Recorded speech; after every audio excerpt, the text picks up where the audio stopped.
नमस्कार दोस्तों, मेरा नाम है विवेक कुमार पांडे और मैं आपका स्वागत करता हूं मेरे YouTube channel KYBM know your body and medicine में। दोस्तों, पिछली क्लास में मैंने आपको सेल थ्योरी के बारे में बताया था। इसको एक बार फटाफट रिवाइज कर लेते हैं। सेल थ्योरी में मैंने आपको बताया था कि एक जर्मन बॉटनिस्ट थे MJ स्लाइडन, जिन्होंने बहुत सारे पौधों की स्लाइस काट करके माइक्रोस्कोप में रख के स्टडी किया और बाद में उन्होंने एक हाइपोथेसिस दिया था कि all the parts of the plant are made up of cells. वो सेल्स से बने होते हैं। इसी तरह से एक और हमारे जर्मन जूलॉजिस्ट थे जिनका नाम था स्वान, थियोडोर स्वान थे। उन्होंने बहुत सारे एनिमल के जो टिश्यूज़ हैं उसको स्लाइस काट करके उसको माइक्रोस्कोप में रख के स्टडी किया था और उन्होंने भी यही बात कही थी कि द एनिमल्स जो होते हैं वो कोशिकाओं से ही मिलकर बने होते हैं। फिर 1839 में इन दोनों ने मिलकर के सेल थ्योरी दिया था, जो कि हमने बताया था आपको पिछले क्लास में कि सेल्स क्या होती हैं, are the fundamental structural and functional unit of all organisms just like the bricks of a building. हमारे जो बिल्डिंग के जैसे ब्रिक्स होते हैं, दीज आर द यूनिट होती हैं हमारी बिल्डिंग के। उसी तरह से कोशिकाएं भी हमारी क्या होती हैं, वो आपके किसी भी ऑर्गेनिज्म के लिए इकाई का काम करती है। ठीक है, this is the cell theory, जो कि मैंने आपको पिछले क्लास में पढ़ा दिया है। अगर आपको इसको देखना है तो इसका मैंने लिंक अपने डिस्क्रिप्शन में दे रखा है, वहाँ पर आप जा कर के पिछली क्लास मेरा देख सकते हैं। आज आपको मैं पढ़ाऊँगा सेल डॉक्ट्राइन के बारे में।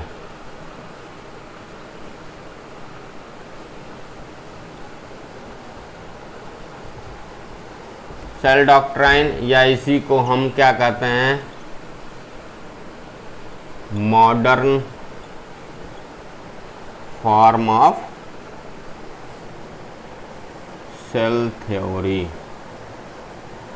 जो हमारी सेल थ्योरी है, जो हमने सेल थ्योरी अभी आपको बताई है पिछले क्लास में, उसी का मॉडर्न फॉर्म क्या है, या इसी को हम सेल डॉक्ट्राइन। सेल डॉक्ट्राइन मतलब it is a group of many theories या ग्रुप ऑफ मैनी प्रिंसिपल्स। बहुत सारे आपका प्रिंसिपल्स का ग्रुप ही सेल डॉक्ट्राइन। मतलब इसमें केवल एक ही स्टेटमेंट नहीं है, कई साइंटिस्टों ने बहुत सारी खोज की है और उसके आधार पर फिर जो है 7-8 आपके स्टेटमेंट्स हैं अबाउट द सेल, जो कि बेसिक स्टेटमेंट हैं जिनको हम सेल डॉक्ट्राइन कहते हैं। तो ये जब हमारी माइक्रोस्कोप का खोज हो गया, उसके बाद जो है जब सेल थ्योरी दी गई तो फिर बहुत सारे आपके जो जूलॉजिस्ट थे, बॉटनिस्ट थे, इनका इंटरेस्ट और ज़्यादा सेल के तरफ बढ़ा और इसमें और भी सारी कोशिकाओं से संबंधित जो है खोजें की गई हैं, जो एक एक करके मैं आपको बताऊंगा और वो सब मिला करके उनको कंपाइल करके फिर आपका सेल डॉक्ट्राइन दिया गया है। ठीक है, तो आइए देखते हैं कौन कौन से फर्दर आपकी डिस्कवरीज थी अबाउट द सेल। तो सेल की खोज में सबसे पहले 1840 में एक J.E. पुरकिंजे साहब थे। इन्होंने हमारा जो मुर्गी का अंडा होता है, लाइव एग, उसको स्टडी किया था और उसमें इन्होंने देखा अंदर जो कोलाइडल मटेरियल था उसको लिए इन्होंने एक शब्द दिया, that was the protoplasm. Protoplasm एक ग्रीक वर्ड से आपका डेराइव होता है, प्रोटास। प्रोटास मीन्स आपका first and plasma means substance. तो पहला first substance that is the protoplasm, यह शब्द J.E. पुरकिंजे साहब ने किया था। फिर इसके बाद 1841 में एक रॉबर्ट रिमेक साइंटिस्ट थे, वो भी अध्ययन कर रहे थे। उन्होंने ही पहली बार सेल डिवीज़न, जो आपको आगे हम पढ़ाएंगे, सेल डिवीज़न माइटोसिस और मियोसिस होता है, तो सेल डिवीज़न को पहली बार पूरी तरह से डिस्क्राइब किया था 1841 में रॉबर्ट रिमेक ने। इन्होंने 1855 में ही इन्होंने एज्यूम मीन्स अनुमान लगाया था कि जो न्यू सेल्स बनती हैं वो arise by division of the pre existing cells. Pre existing cells जो पहले से मौजूद आपकी सेल्स हैं, उन्हीं में सेल डिवीज़न होता है और उससे नई कोशिकाएं बनती हैं, ये इन्होंने बताया था। इसके बाद 1842 में एक K.W. निगेलिस साहब थे। ये विभिन्न प्रकार के पौधों में पॉलन ग्रेन्स का जो फॉर्मेशन होता है उसका अध्ययन कर रहे थे और वहाँ पर इन्होंने ये देखा न्यूक्लियर डिवीज़न और सेलुलर डिवीज़न दोनों देखा उन्होंने, और उसी को इन्होंने बहुत अच्छे से डिस्क्राइब किया है। Nuclear as well as cellular division को KW वानी के लिए साहब ने डिस्क्राइब किया 1842 में। इसके बाद एक और साइंटिस्ट हुए 1846 में, ह्यूगो वान मोहल साहब। इन्होंने एक एल्गी था कन्फर्मा ग्लोमेराटा, इसका अध्ययन कर रहे थे। तो इसकी कोशिकाओं में इन्होंने देखा एक granular colloidal substance around the nucleus, nucleus के चारों ओर एक ग्रैनुलर कोलाइडल गाढ़ा द्रव्य पाया। और पुरकिंजे ने जो शब्द प्रोटोप्लाज्म यूज़ किया था वही शब्द इन्होंने फिर से उस कोलाइडल मटेरियल के लिए यूज़ किया, प्रोटोप्लाज्म। और ह्यूगो वान मोहल ने 1846 में ही सबसे पहले ही ये बता दिया था कि न्यू सेल्स जो होते हैं अराइजेज बाय सेल डिवीज़न। हालांकि बाद में ये 1855 में रॉबर्ट रिमेक ने भी बताया था कि न्यू सेल्स जो होते हैं अराइजेज बाय डिवीज़न, है ना, of the pre existing cell. लेकिन इससे पहले 1846 में ही ह्यूगो वान मोहल ने पहले बता दिया था कि new cells arises by cell division. तो इसको आप चाहो तो इसका स्क्रीनशॉट ले लो। 1855 में एक निगेली और क्रैमर आपके दो साइंटिस्ट थे। इन्होंने सबसे पहले बताया था कि आपके जो सेल का साइटोप्लाज्म होता है उसके चारों ओर एक थिन सेल मेम्ब्रेन पाई जाती है, जिसको आज हम प्लाज्मा मेम्ब्रेन के नाम से जानते हैं।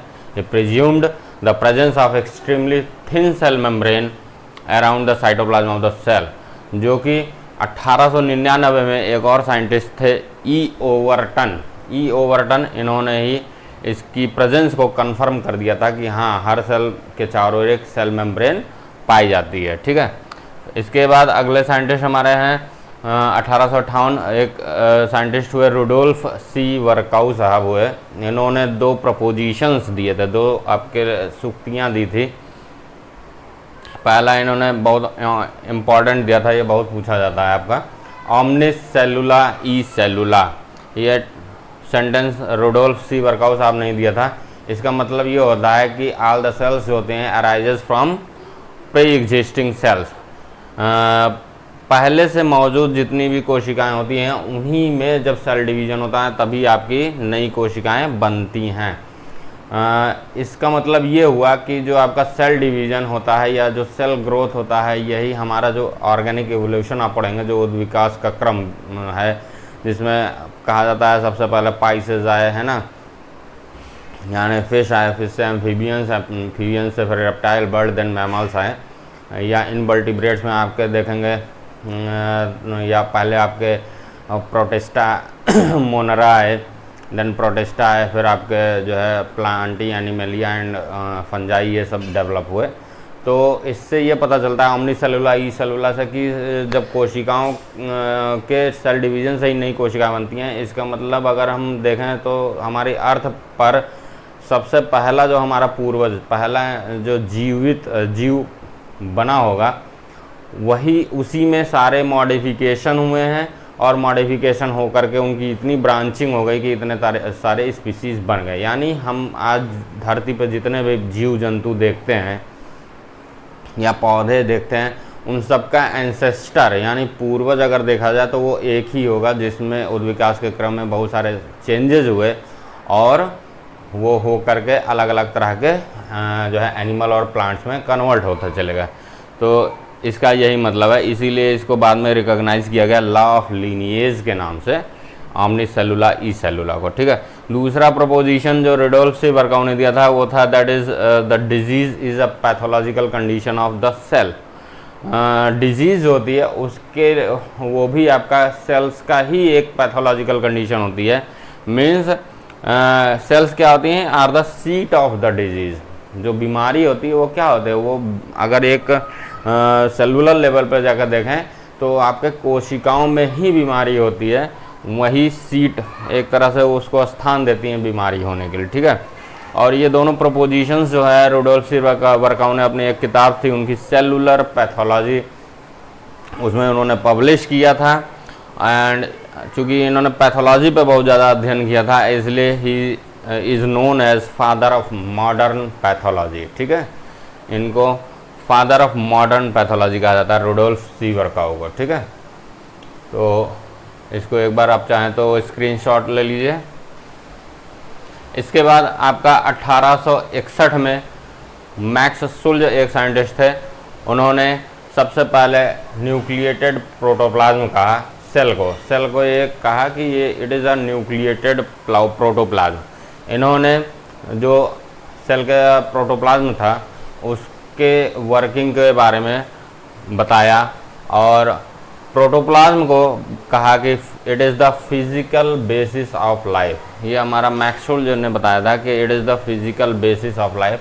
आगे चल के सन 1892 में एक और साइंटिस्ट हुए ओ हर्डविग, उन्होंने इनकी ये जो हाइपोथेसिस थी मैक्स शुल्ज की फिजिकल बेसिस ऑफ लाइफ, इसी को इलेबोरेट करके एक थ्योरी दी जिसको कहा जाता है प्रोटोप्लाज्मिक थ्योरी। ठीक है, फिर आगे 1875 में आपके ओ हर्डविग साहब 1875 में इन्होंने बताया था discovered the development of embryo begins when the two nuclei fuse together. मतलब इन्होंने यह देखा था कि कोई जो एम्ब्रियो होता है उसका डेवलपमेंट तभी शुरू होता है जब जो आपके फर्टिलाइजेशन के लिए क्या आते हैं स्पर्म और ओवा आता है, तो स्पर्म का न्यूक्लियस और जब ओवा का न्यूक्लियस जो है आपस में फ्यूज कर जाता है, वहीं से जैसे ही वो फ्यूज करते हैं वैसे वो गैमीट आपके जाइगोट में कन्वर्ट होता है और वहीं से एम्ब्रियो का डेवलपमेंट शुरू हो जाता है। तो ये चीज़ हमारे ओ हर्डविग साहब ने बताया था और 1892 जैसा अभी हमने पहले ही बताया, इन्होंने ही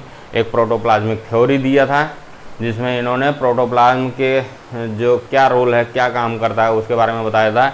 and he also elaborated the hypothesis of max Schulze in his protoplasmic theory.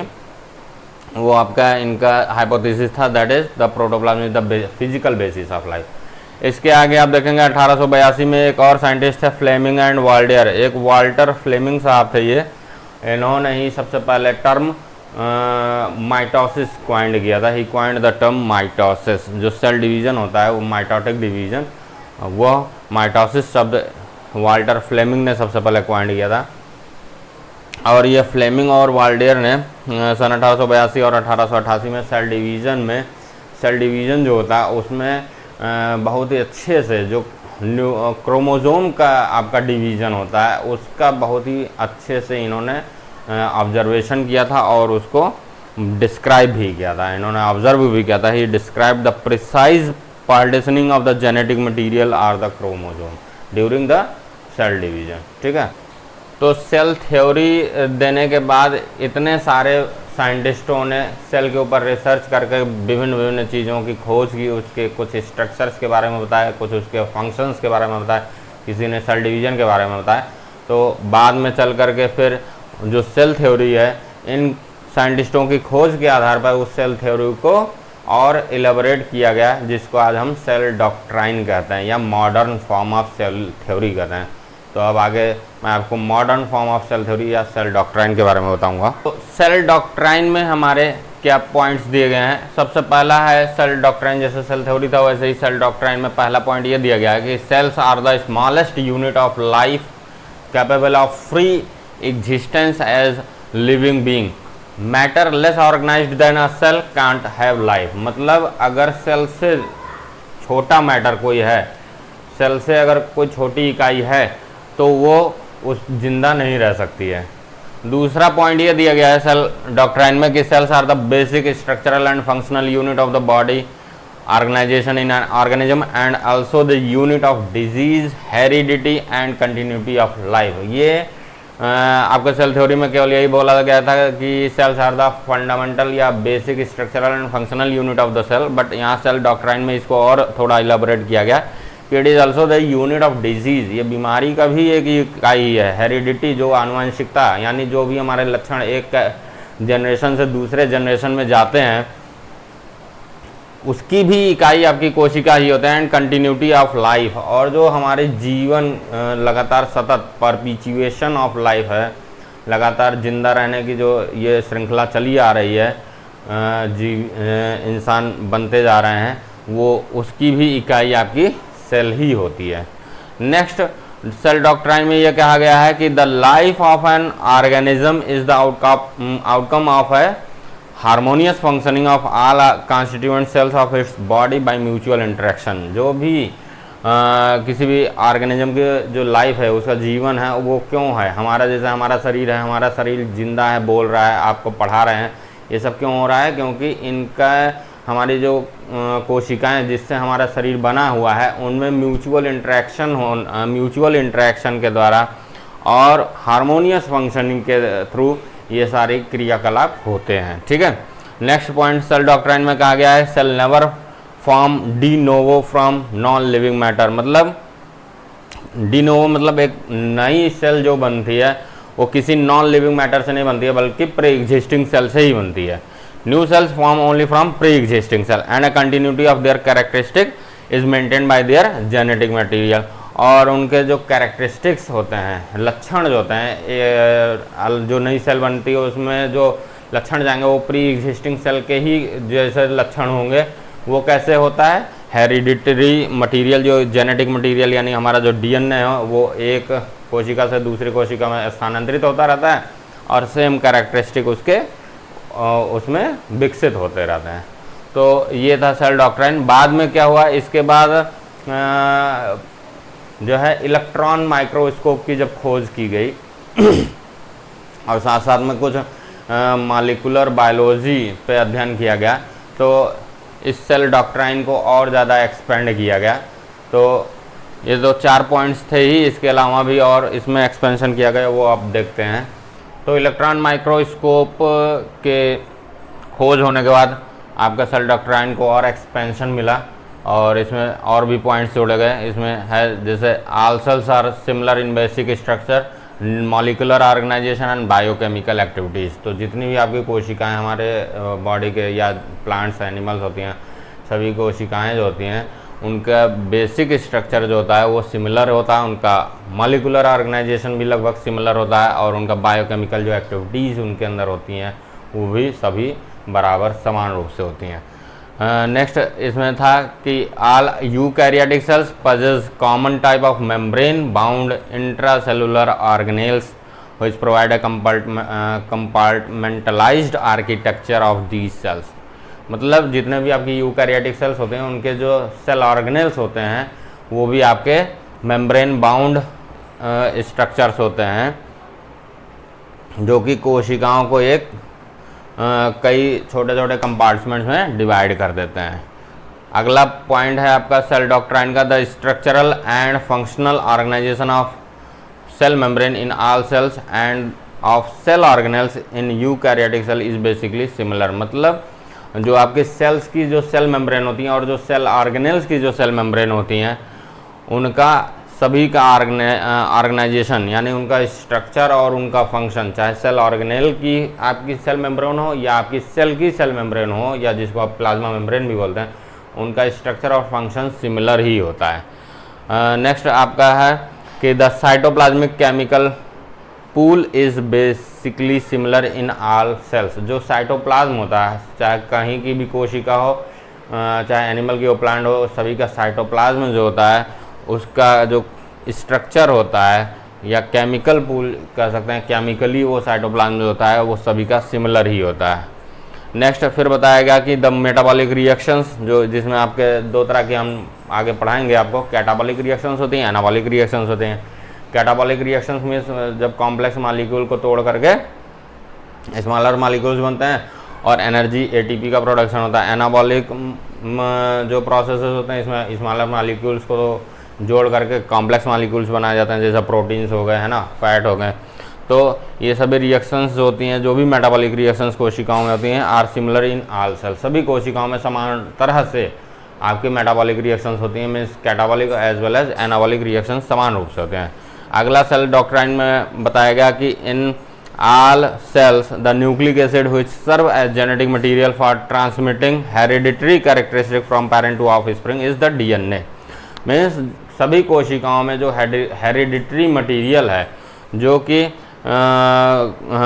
Characteristics को एक जनरेशन से दूसरे जनरेशन में ले जाता है, वो आपका डीएनए ही है।